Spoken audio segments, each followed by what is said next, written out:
Boa noite, irmãos. Graça e paz do Senhor Jesus. Estamos aqui mais uma vez nessa quarta-feira para conhecermos um pouco mais da palavra, estudarmos a Bíblia no livro de 1 Pedro. Estamos aí no capítulo 4. Mas antes de nós irmos para o texto bíblico de hoje, quero convidar você a orar ao Senhor. Eu sei que estamos vivendo tempos de pandemia, e esse momento em casa, dessa interação online, pode deixar você se sentindo mais à vontade aí. Talvez, se você for uma pessoa mais tranquila, você esteja sem camisa, com as pernas em cima do sofá, ou mais à vontade na sua casa.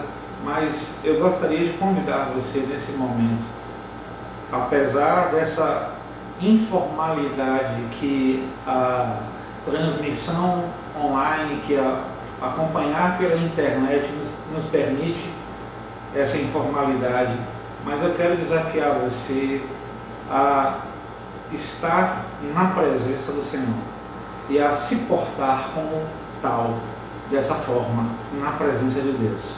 Ainda que você esteja no conforto da sua casa, você está diante do Rei da Glória, e é a Ele que devemos reverência, temor, adoração, culto, e é por isso que nós precisamos dar o melhor que nós temos ao Senhor. Quero convidar você a orar nesse momento, se abster de qualquer outra coisa que te distraia. Convidar você a fazer essa oração junto comigo. Vamos orar? Deus e Pai querido, obrigado pela Tua presença em nossas vidas, pela oportunidade que o Senhor nos dá de estarmos adorando a Ti, diante de Ti, diante da Tua palavra, conhecendo, estudando, mergulhando mais no conhecimento do Senhor. Queremos aplicar as verdades da Tua palavra em nossa vida prática e vivermos aquilo que o Senhor está nos ensinando através da palavra, Senhor. Não permita que sejamos apenas ouvintes esquecidos, mas verdadeiros praticantes da Tua vontade, da Tua palavra em nossa vida, Senhor. Fala conosco essa noite, pelo Teu Espírito Santo, pela Tua palavra, ó Senhor, pelo sobrenatural, Deus. Vem falar ao nosso coração e mover em nossa vida. É o que oramos em nome de Jesus. Amém. Amém. Tem uma canção bem simples, mas que eu gosto de cantar ela. E é uma canção que diz apenas: digno é o Cordeiro de receber a glória, a força, a honra, todo o poder. Anjos e querubins estão no seu trono, e uma nuvem de glória. E a música continua dizendo: Tu és santo. Vamos dizer ao Senhor isso?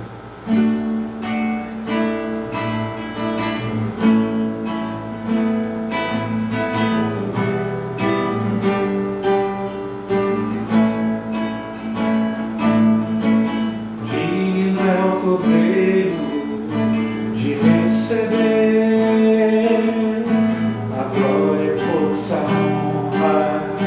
todo o poder. Digno é o Cordeiro de receber a glória, força, honra, todo o poder. Anjos e querubins estão no Teu trono, uma nuvem de glória, e uma nuvem de glória. Declare: anjos, anjos e querubins estão no Teu trono. Oh, e uma nuvem de glória.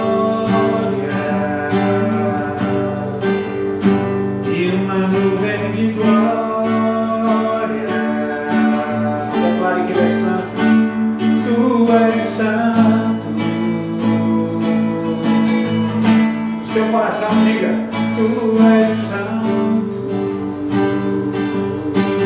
Oh, Tu és santo, Senhor. Tu és santo, Jesus. Tu és santo.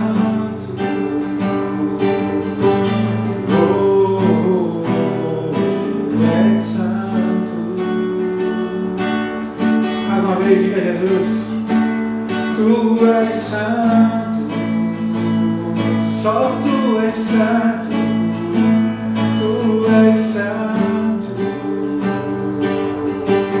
Oh, Tu és santo,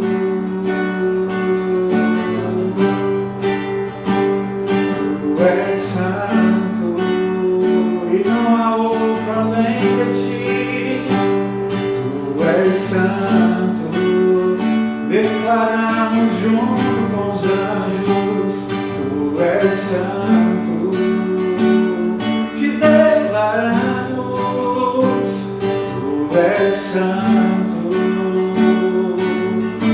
oh, Tu és santo. Aleluia, só Ele é santo. É o nosso Senhor. Glória a Deus. Você pode abrir sua Bíblia em 1 Pedro, capítulo 4. Vamos começar hoje o versículo 1. 1 Pedro, capítulo 4, a partir do versículo 1. A palavra de Deus fala a partir desse versículo: Ora, tendo Cristo padecido na carne, armai-vos vós igualmente desse mesmo pensamento, pois aquele que sofreu em seu corpo rompeu com o pecado, para que no tempo que vos resta não vivas mais para satisfazer os maus desejos humanos, mas sim para realizardes a vontade de Deus. No passado já despendestes tempo além do tolerável, fazendo o que agrada aos pagãos. Naquela época, andáveis em libertinagem, na sensualidade, nas bebedeiras, orgias e farras, e nas idolatrias repulsivas. Eles acham estranho que não vos juntais a eles na mesma correria desenfreada de licenciosidade, e por isso vos caluniam. Todavia eles terão de prestar contas àquele que está pronto para julgar os vivos e os mortos. Por esse motivo o Evangelho foi pregado também a mortos, para que eles, mesmos julgados no corpo, conforme a humanidade, vivam mediante o Espírito segundo Deus. Ora, está muito próximo o fim de todas as coisas. Portanto, tende bom senso e vigiai em oração. Vamos parar aqui no versículo 7, tentar chegar no 7 hoje. E eu fico pensando nesse texto, na verdade, 1 Pedro, de uma maneira geral, vocês já devem ter percebido que ele faz questão de falar muito sobre sofrimento, sobre tribulação, sobre perseguições, sobre provas, sobre angústias. E os assuntos que Pedro toca, como esses, não são assuntos que estão muito na moda da nossa geração. Nem na pregação contemporânea esses assuntos estão muito em moda. Então você ouve um apóstolo como Pedro ministrando durante toda a sua epístola a respeito de apenas um tema, que é, de uma maneira geral, o sofrimento e a prova que os cristãos vão passar aqui em vida. É compreensível que o Espírito Santo tenha com certeza muito a nos ensinar a respeito desse assunto, para que possamos estar preparados na nossa vida para experimentarmos o que está escrito. E eu gostaria de começar nesse versículo 1, no que o apóstolo diz: tendo Cristo padecido na carne, armai-vos vós igualmente desse mesmo pensamento. Tem umas versões que falam tendo Cristo padecido no corpo, ou padecido na carne, né? O texto fala: armai-vos vós igualmente deste mesmo pensamento.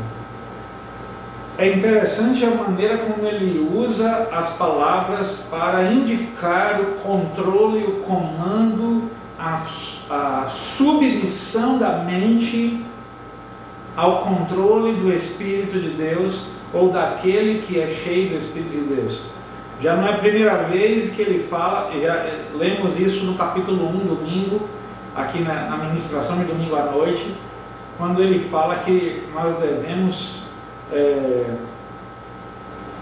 blindar a nossa mente, revestir a nossa mente, estar com a mente preparada.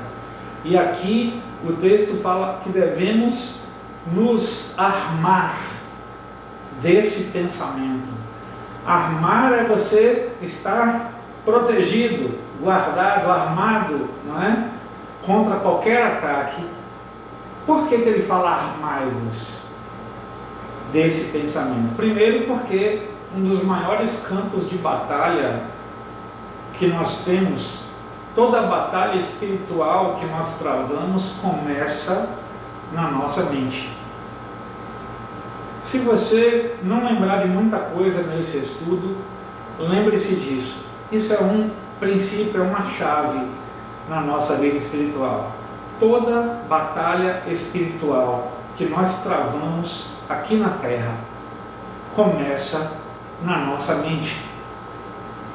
O campo de batalha da mente é o campo de batalha decisivo para a vitória ou derrota espiritual de qualquer cristão.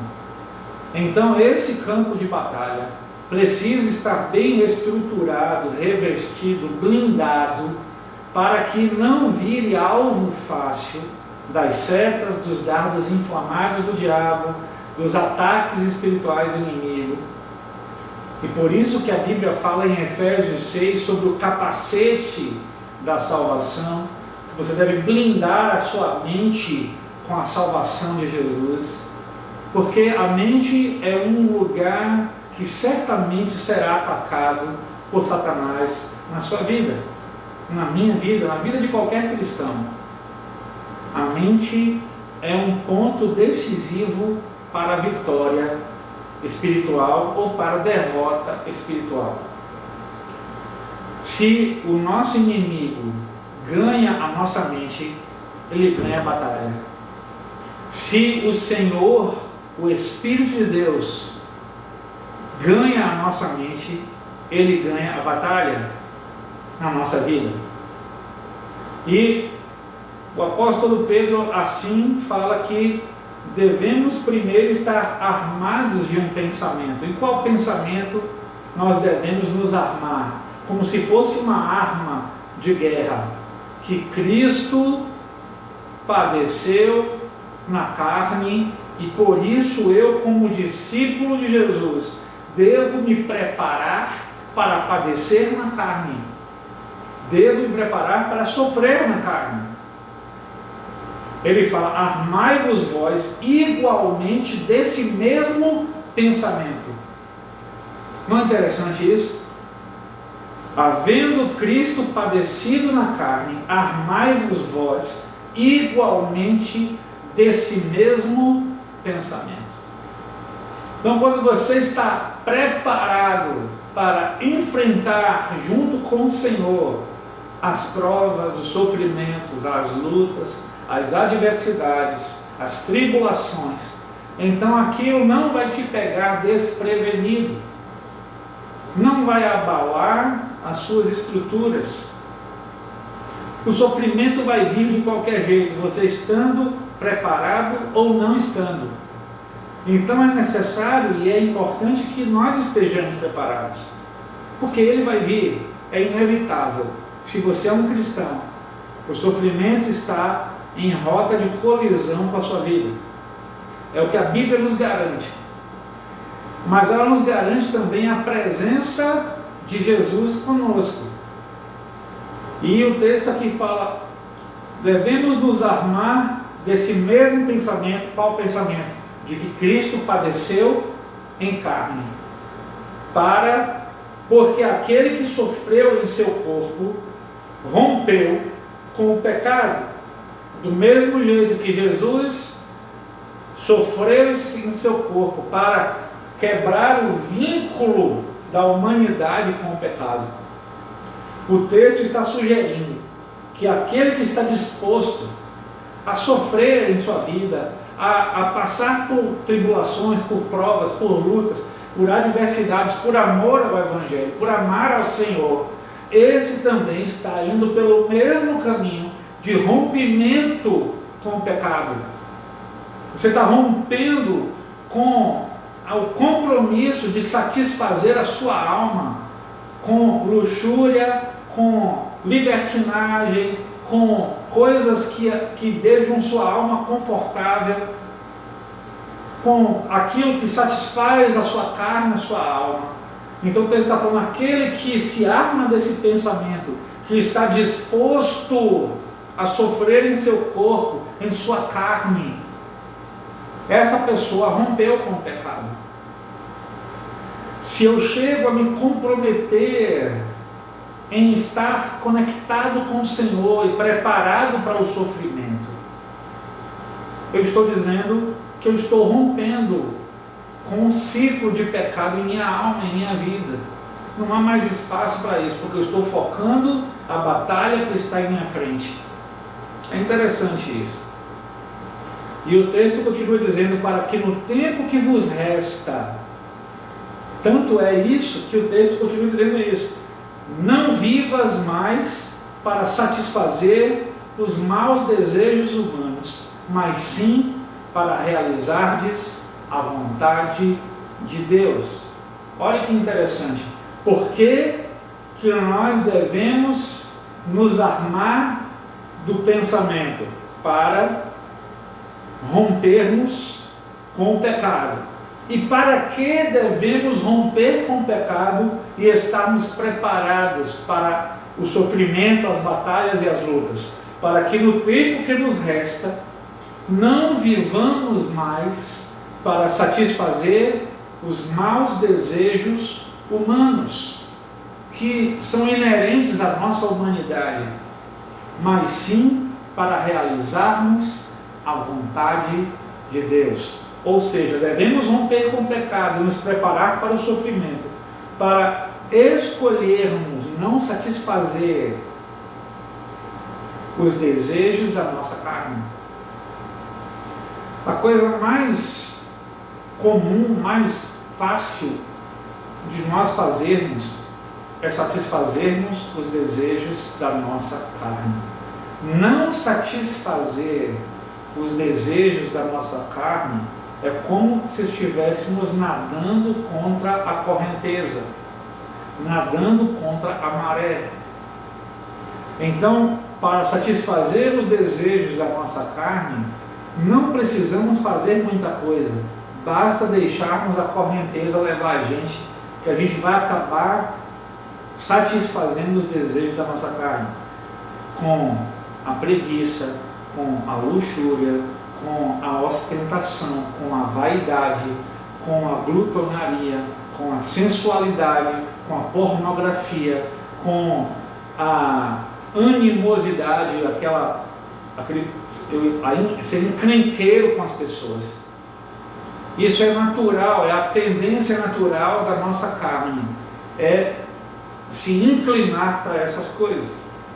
E o apóstolo Pedro aqui, de forma cheia do Espírito Santo, inspirado pelo Espírito Santo, fala, devemos atentar para vivermos uma vida focada na necessidade que temos de passar por tribulações, por provas, por sofrimento, e estarmos preparados e receptivos até a isso que nos está esperando, porque senão iremos procurar satisfazer a nossa alma, iremos viver uma vida com o foco nas coisas erradas, buscando satisfazer a nossa carne e os nossos desejos. E ele fala: se revista de um pensamento de que Cristo padeceu na carne e você como discípulo vai pelo mesmo caminho, para que você possa, no tempo que te resta, o versículo 2 fala, não viver mais para satisfazer os desejos de sua carne, os desejos humanos, mas para realizar a vontade de Deus em sua vida. É interessante como isso não é um problema novo, né? Então nós podemos perceber que até na época de Pedro havia cristãos que ainda estavam vivendo para satisfazer os seus próprios desejos. Mas eu acho muito difícil a gente encontrar uma geração que tenha passado antes da nossa, que seja tão focada em satisfazer os desejos da carne como essa geração que estamos vivendo. Essa geração é uma geração completamente rendida, escravizada à busca da satisfação pessoal em todas as áreas. Prazer é a palavra de comando nessa geração. A busca pelo prazer, pelo poder, a busca pela satisfação dos desejos da carne, da luxúria, da sensualidade, é a busca dessa geração. Eu costumo dizer que se Sodoma e Gomorra pudessem olhar para essa geração, Sodoma e Gomorra certamente ficariam coradas de vergonha no nível de prostituição, de perversão que essa geração tem vivido. E quando eu falo essa geração, seria normal pensarmos nesse mundo em que a igreja está inserida, mas lamentavelmente isso se estende à própria realidade da igreja. Hoje vivemos uma igreja nessa geração que está comprometida muitas vezes na satisfação dos seus próprios desejos, das suas próprias necessidades, das suas paixões carnais, do que em fazer a vontade de Deus. Não é interessante isso? E como fazer diferente? Como parar de fazer errado, de viver errado, para viver o propósito de Deus? Primeiro, seguir a orientação do Espírito Santo que está aqui no versículo 1 do capítulo 4. Devemos nos armar de um pensamento. Eu fui transformado por Jesus e hoje sou discípulo dele, não para satisfazer mais a minha própria vida, não para preencher as necessidades da minha alma, não para ser escravo dos meus desejos. Eu estou aqui para cumprir um propósito. Eu estou disposto, inclusive, a passar por sofrimento, tribulação e prova, caso seja necessário, para fazer completamente a vontade de Deus em minha vida. Esse tem que ser o propósito, o foco da nossa vida quando acordamos de manhã, porque isso é uma luta diária, é um propósito diário, um compromisso diário. O texto continua dizendo que no passado nós já gastamos tempo além do tolerável fazendo o que agrada aos pagãos. Naquela época nós andávamos em libertinagem, sensualidade, bebedeiras, orgias e farras e nas idolatrias repulsivas. E hoje, o texto continua dizendo no versículo 4, o mundo acha estranho, as pessoas ao nosso redor acham estranho que não nos juntamos a elas na mesma licenciosidade desenfreada, na mesma busca pelo prazer que eles hoje ainda têm. Eles acham esquisito quando um cristão revela não buscar mais essas coisas. E o texto fala sobre isso, que nós já gastamos tempo demais com essas coisas, quando não éramos de Jesus. É como se a palavra estivesse dizendo: você e eu não temos mais permissão para gastar nem um minuto mais do nosso tempo com qualquer coisa que não seja fazer a vontade de Deus. Fazer a vontade de Deus. Eu tenho a impressão de que o nosso excesso de pecaminosidade como igreja se dá ao fato de termos perdido a noção da presença soberana e majestosa, gloriosa do Senhor em nossa vida. Porque é impossível alguém cometer um pecado voluntariamente, para ter uma prática de vida pecaminosa e ao mesmo tempo essa pessoa conseguir perceber a presença gloriosa da santidade de Deus diante dela. Então o que eu entendo é que existe uma falta de sensibilidade à presença de Deus, uma falta de percepção da sua santidade, da sua glória na nossa vida. Porque só um louco vive uma prática de pecado ou escolhe deliberadamente pecar diante da glória de Deus, que é exatamente diante de onde estamos, todos os dias, todos os momentos do nosso dia, estamos diante da presença gloriosa de Deus. Como diante dessa glória eu escolho cometer pecado? Como diante da glória de Deus eu escolho praticar uma vida imunda, imoral? Como eu escolho e tenho capacidade de, diante da glória de Deus, permitir pensamentos imundos em minha mente e não repreendê-los imediatamente, mas ao invés disso ficar alimentando a malignidade na minha mente?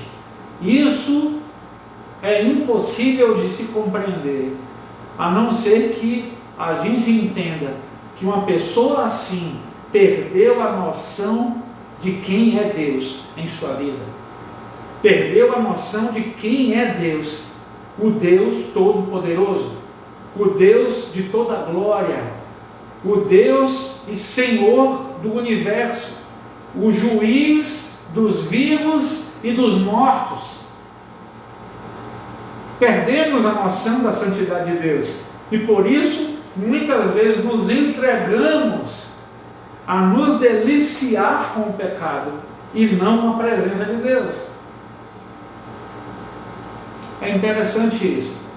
Eu sei que falamos muito sobre esse foco nas nossas ministrações, mas isso tem sido um problema recorrente no corpo de Cristo nessa geração.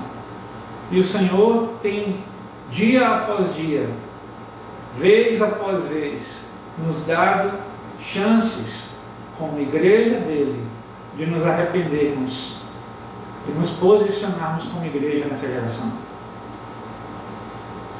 O texto continua dizendo que por esse motivo, aliás, versículo 5, todavia, essas pessoas pagãs perdidas que dão lugar à carne e só se preocupam em satisfazer os seus desejos. Versículo 5 fala que darão conta, irão prestar contas àquele que está pronto para julgar os vivos e os mortos. Os vivos e os mortos.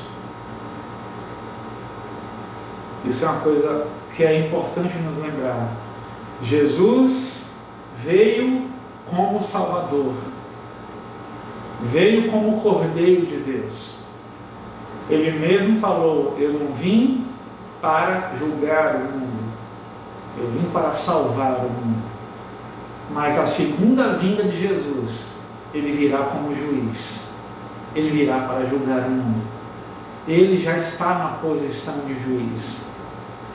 E a palavra diz, versículo 7, que está muito próximo o fim de todas as coisas. Quando Pedro escreveu isso, ele falou que estava muito próximo o fim de todas as coisas. 2000 anos depois estamos lendo isso. Você acha que está mais próximo o fim de todas as coisas ou menos próximo do que quando Pedro escreveu isso? Com certeza está cada vez mais próximo o fim de todas as coisas. Se o fim de todas as coisas fosse uma pessoa, você conseguiria sentir o bafo e a respiração dessa pessoa na sua cara hoje, de tão próximo que o fim de todas as coisas está de nós. E o texto fala, por isso, ou seja, pelo fato do fim de todas as coisas estar próximo, tenham bom senso. Tenham bom senso. Tem uma versão que fala, sede sóbrios e vigiai em oração. Então, quais são as duas coisas que precisamos fazer nós que estamos vivendo os últimos dias? Sermos sóbrios, ou seja, termos bom senso, e vigiarmos em oração. Agora fala sério. Você está tendo essas duas coisas na sua vida?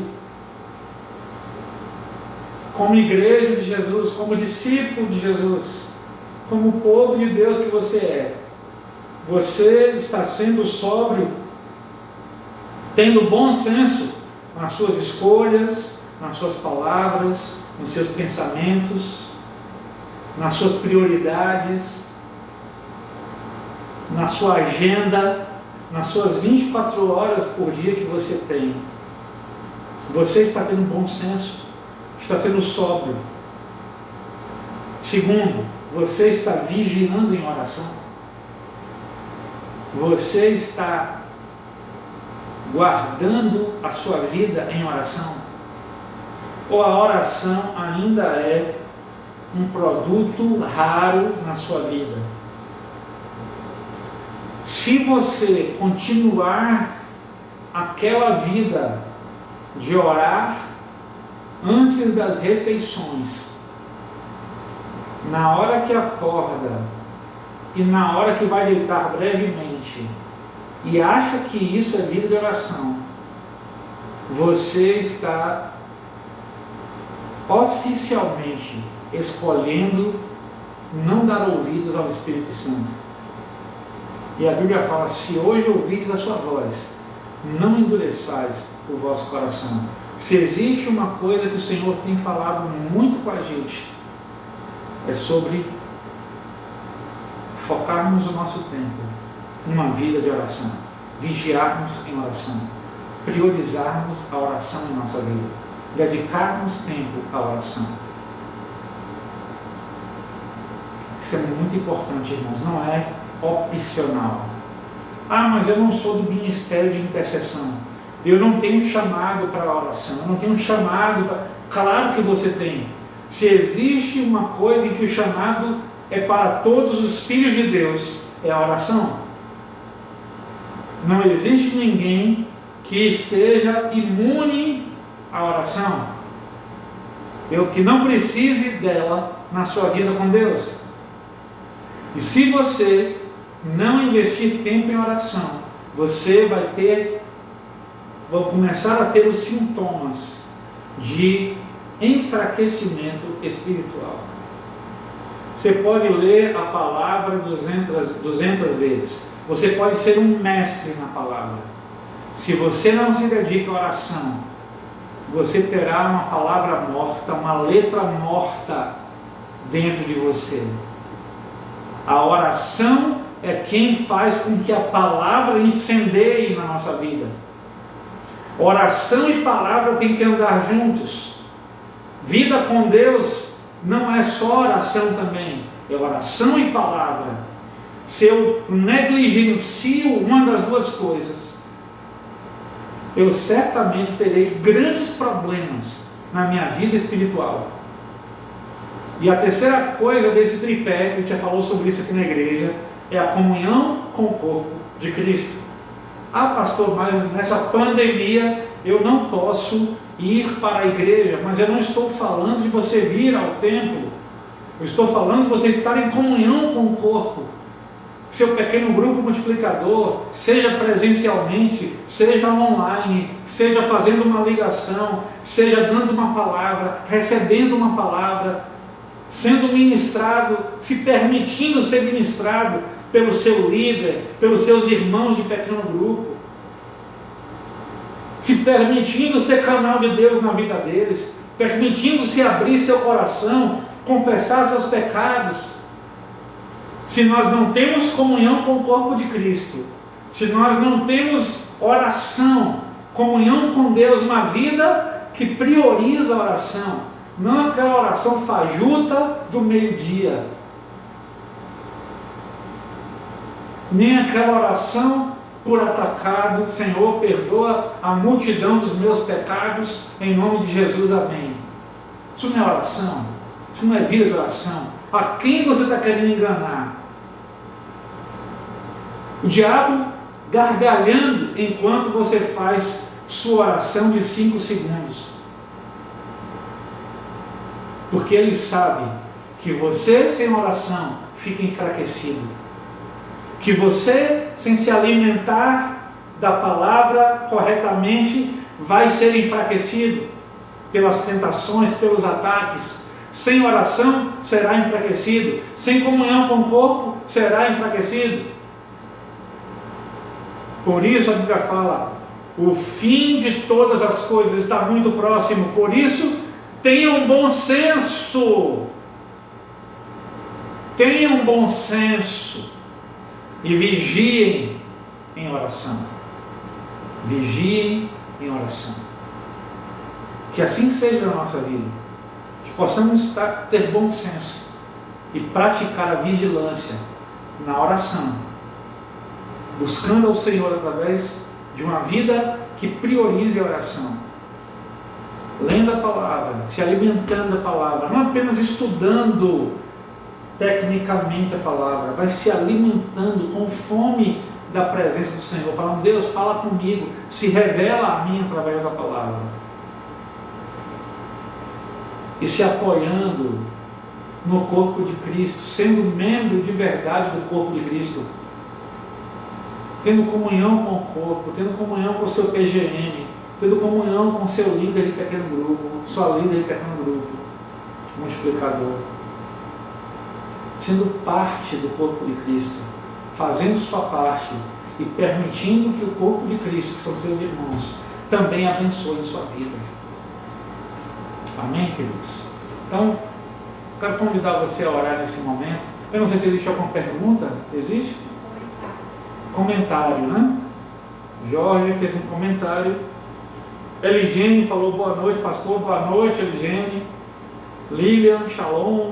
E Jorge falou aqui: a nossa vida já não nos pertence, as nossas vidas pertencem a Deus. Toda a honra e toda a glória seja dada ao Criador do universo. A Ele entrego tudo que sou e tudo que vier a ser. Senhor, na minha vida está em tuas mãos, em nome do Senhor Jesus. Amém. Que assim seja com todos nós, né? Amém, queridos. Então vamos orar nesse momento, pedir para que o Senhor fale conosco e continue nos fazendo praticantes da palavra. Amém? Pai, que essa palavra que recebemos do Senhor possa ser praticada. Ó Deus, ó Senhor, não permita que sejamos apenas conhecedores da Tua palavra, conhecedores da tua vontade. A tua palavra fala que nós devemos experimentar a tua vontade. Não apenas conhecer a tua vontade, mas praticar a tua vontade. Experimentar a tua vontade. Nos ensina e nos faz praticar a tua palavra, viver a tua vontade, a tua boa, agradável e perfeita vontade para as nossas vidas, que nem sempre será o mesmo conceito que nós temos do que é bom, do que é agradável e do que é perfeito, mas, ó Senhor, certamente será o vivenciar da tua boa, agradável e perfeita vontade, quando escolhermos praticar ela em nossa vida. É o que nós oramos, que o Senhor nos ensine e que nós possamos praticar a tua vontade em nossa vida todos os momentos do nosso dia, todos os dias da nossa vida. É o que oramos como igreja, em nome de Jesus. Amém. Amém, queridos. Deus te abençoe. A paz do Senhor e até domingo às 7 da noite, se Deus quiser.